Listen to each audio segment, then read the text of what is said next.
based just on whether they're a debt investor or an equity investor. Because the truth is, for every set of terms that you apply to a debt investor, there is an equity percentage that would produce the exact same ROI for the investor.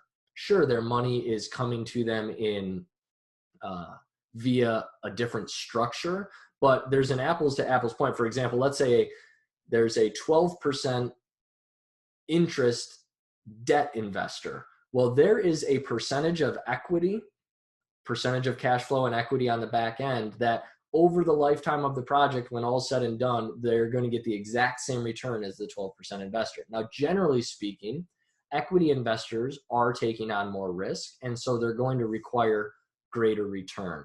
Rough rules of thumb, private debt, depending on the repayment terms, I can usually get between 8 and 12%.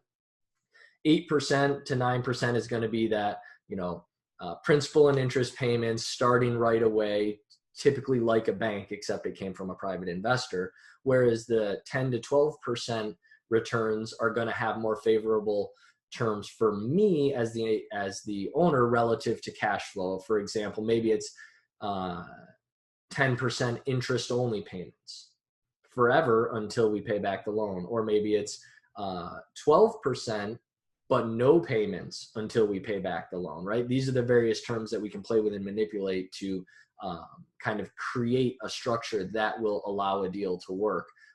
But those same dollars can be achieved through an equity position. Now, equity investors will usually want a 16 to 20% return because, again, none of their return is fixed, whereas with a debt investor, it is. So hopefully that adds some clarity to that. This is going to be the topic of, we're going to do several of these courses on funding, some of them on the more basic stuff, and then some really dive into this high level, more sophisticated deal making funding structures. And so we'll leave it there for now. Another